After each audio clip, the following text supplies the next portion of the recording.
bom dia a todos e a todas. Chegamos mais uma vez ao seu lar, levando a partir do Santuário Santo Antônio as reflexões do Evangelho no dia a dia. Iniciamos hoje a 23ª semana do Tempo Comum, dia 11, segunda-feira, e para que bem possamos celebrar esse dia, rezar este dia, é-nos oferecido o Evangelho de Lucas, capítulo 6, versículos de 6 até 11. Aconteceu no dia de sábado que Jesus entrou na sinagoga e começou a ensinar. Aí havia um homem cuja mão direita era seca. Os mestres da lei e os fariseus o observavam para verem se Jesus iria curá-lo em dia de sábado, e assim encontrarem motivo para acusá-lo. Jesus, porém, conhecendo seus pensamentos, disse ao homem da mão seca: "Levanta-te e fica aqui no meio." Ele se levantou e ficou de pé. Jesus disse-lhe: "Eu vos pergunto, o que é permitido fazer no sábado? O bem ou o mal? Salvar uma vida ou deixar que se perca?"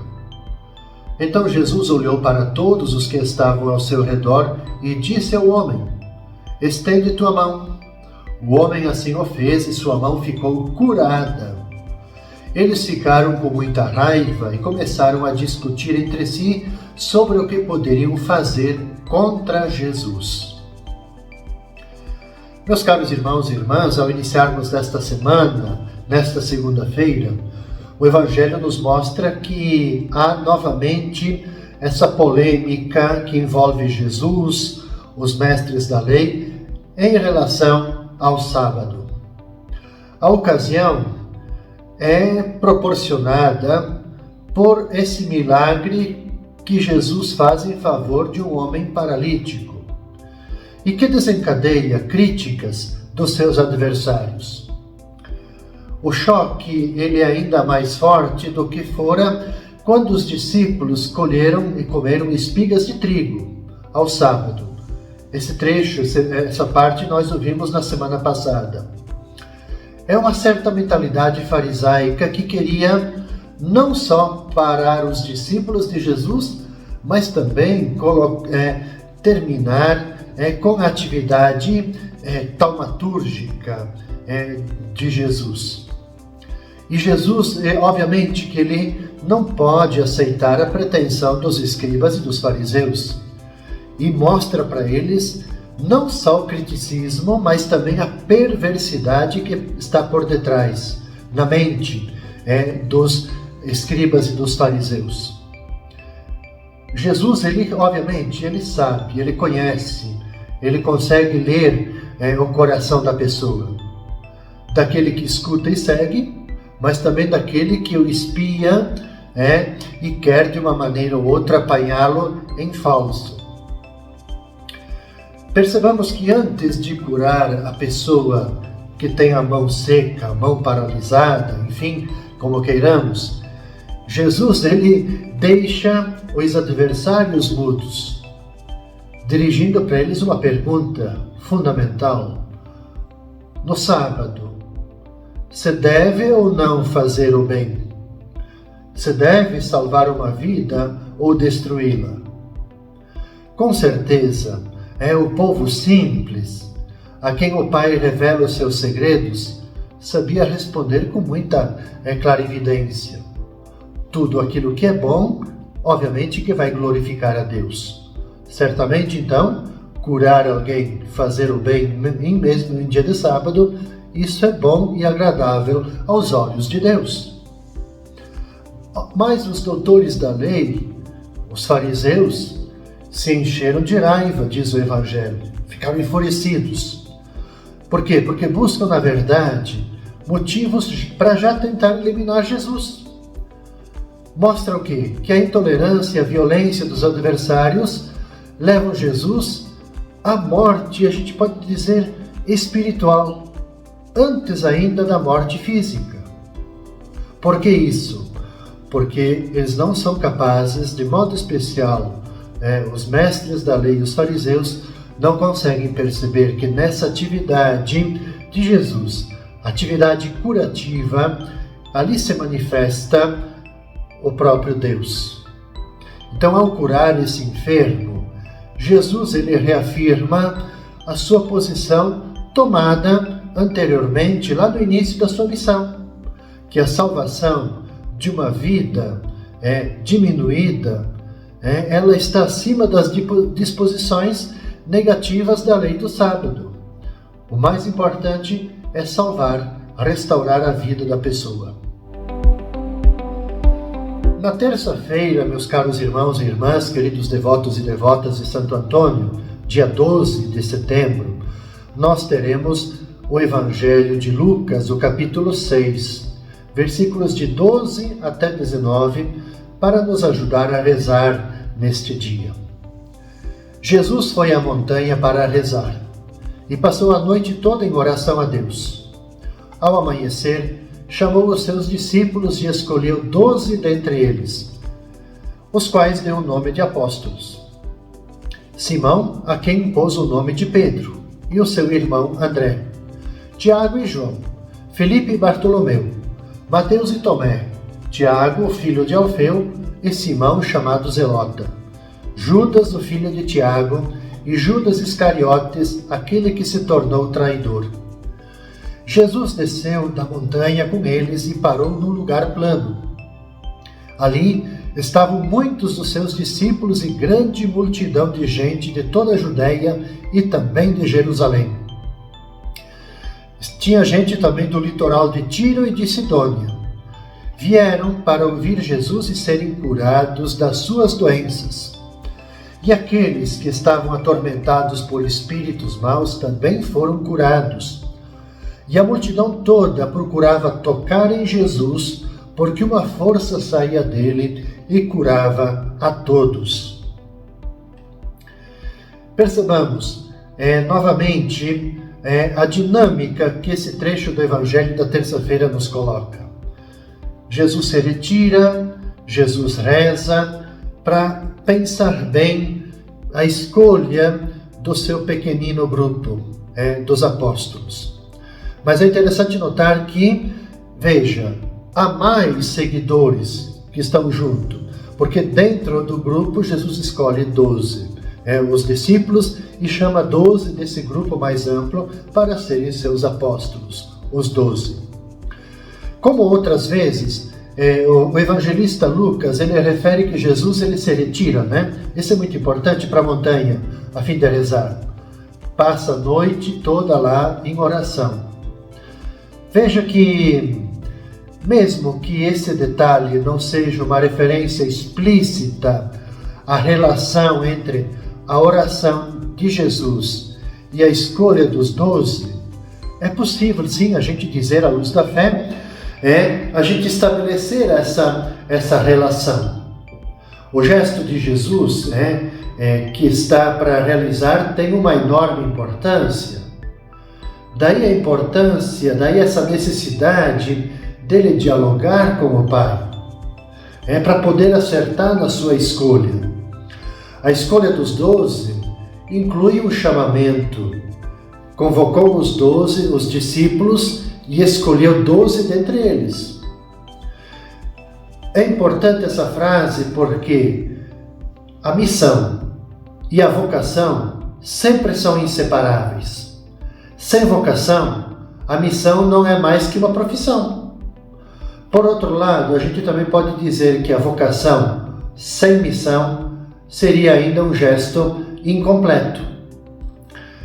E nesse colóquio com o Pai, Jesus se prepara para a escolha que ele está prestes a fazer, selecionar e nomear dentre os seus discípulos esses 12 apóstolos, os quais ele vai dedicar, como a gente poderá perceber, uma formação especial, quer estar próximos deles, ensiná-los.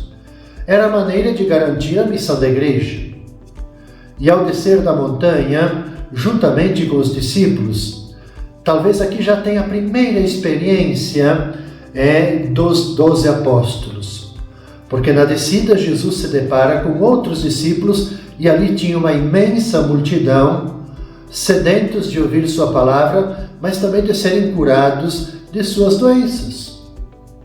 Que ótima escola, que ótimo momento de formação para os apóstolos. Então, a escolha dos apóstolos não fez Jesus esquecer as massas aflitas e abandonadas. Pelo contrário, a escolha é para que eles também possam aprender com Jesus a serem sempre sensíveis, a serem sempre movidos pela compaixão e também pela misericórdia. Uma nota que é muito própria de Lucas é a energia. Esse detalhe é bom a gente frisar. A energia boa que Jesus procede. Brota dele uma energia, diz o Evangelho, e que é capaz de curar a todos. O finalzinho do Evangelho diz que a multidão queria sempre tocar em Jesus, porque saía dele essa força que curava, a força curativa. Claro que toda a multidão, dado isso, procurava um jeito de ficar próximo de Jesus e tocar. Esse desejo de estar próximo e tocar também é um elemento que remete à fé. Não é só o detalhe de ver em Jesus e de ter em Jesus um milagreiro, mas o gesto de querer estar próximo e tocar também remete o quê? A fé que as pessoas, que Jesus despertava neles. Creio que aqui há também uma missão para nós. Como que nós, no nosso itinerário, nós também despertamos as pessoas para a fé. Na quarta-feira, meus caros irmãos e irmãs, no dia 13 de setembro, a gente reza, a gente medita com o Evangelho de Lucas, o capítulo 6, os versículos de 20 até 26. Jesus, levantando os olhos para os seus discípulos, disse: Bem-aventurados vós os pobres, porque vosso é o reino dos céus. Bem-aventurados vós que agora tendes fome, porque sereis saciados. Bem-aventurados vós que agora chorais, porque havereis de rir. Bem-aventurados sereis quando os homens vos odiarem, vos expulsarem, vos insultarem e amaldiçoarem o vosso nome por causa do Filho do Homem. Alegrai-vos nesse dia e exultai, pois será grande vossa recompensa no céu. Porque era assim que os antepassados deles tratavam os profetas. Mas ai de vós ricos, porque já tendes vossa consolação.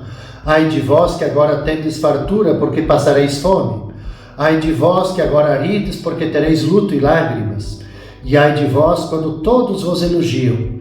Era assim que os antepassados deles tratavam os falsos profetas. Um primeiro detalhe que eu gostaria de chamar a atenção desse trecho do Evangelho, que Lucas, o evangelista Lucas, ele reduz as bem-aventuranças a 4, acrescentando, junto com as bem-aventuranças, 4 ai de vós. E segundo os diversos exegetas, aqueles que aprofundam o sentido da palavra de Deus, o texto de Lucas ele seria mais próximo da verdade histórica, daquilo que de fato falou Jesus, das suas palavras, o que lhe daria um especial relevo, uma especial importância para esse texto. Tanto as 8 bem-aventuranças que estão lá no Evangelho de Mateus, como essas 4 bem-aventuranças de Lucas, eu sempre digo assim, todas as bem-aventuranças, elas se reduzem a uma só. A bem-aventurança de quem acolhe a palavra de Deus na pregação de Jesus e que procura adequar a vida a essa palavra. Então, porque o pano de fundo das bem-aventuranças é como nos colocar nessa perspectiva do seguimento do discipulado. Então, o verdadeiro discípulo de Jesus é ao mesmo tempo pobre, manso, misericordioso, é aquele que faz paz, o fazedor de paz, ele tem pureza de coração. E pelo contrário, a gente pode dizer que quem não acolhe a novidade que o Evangelho quer trazer, ele merece todas as ameaças que na boca de Jesus correspondem a profecias de tristeza e de infelicidade. Ai de vós. Portanto, o texto de Lucas, ele se caracteriza pela contraposição entre o já e o ainda não, entre o presente histórico e o futuro que há de vir, o futuro escatológico, como nós costumamos dizer. Obviamente que a comunidade para a qual Lucas se dirige, Lucas escreve, ela precisava sim de ser alertada para a necessidade dessa comunidade traduzir sua fé em gestos de caridade evangélica, mas também para a necessidade dessa comunidade manter viva a esperança, pela total adesão à doutrina, sim, ainda que radical, das bem-aventuranças evangélicas. O reino de Deus que o Evangelho nos coloca, bem-aventurados vós, porque os pobres, porque vós é o reino de Deus. Esse reino de Deus proclamado, vivenciado por Jesus, eu sempre gosto de dizer que ele é como que um grande divisor de águas. De um lado, encontram-se os que aceitam Jesus e aceitam vivenciar, praticar o amor. Do outro lado, os que rejeitam Jesus e a sua proposta de vida e de liberdade para todas as pessoas. No fim, todos nós, no nosso itinerário, na nossa caminhada, nós precisamos fazer o discernimento. Cada um tem que arcar com as consequências da própria escolha. Deus nos dá essa liberdade, porém precisamos fazer a escolha. Caros irmãos e irmãs, com essa reflexão da quarta-feira, a gente conclui o itinerário desta primeira parte desta 23ª semana do Tempo Comum.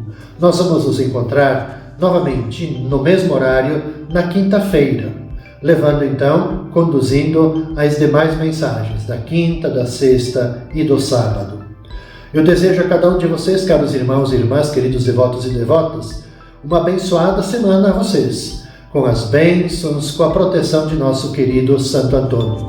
Paz e bem.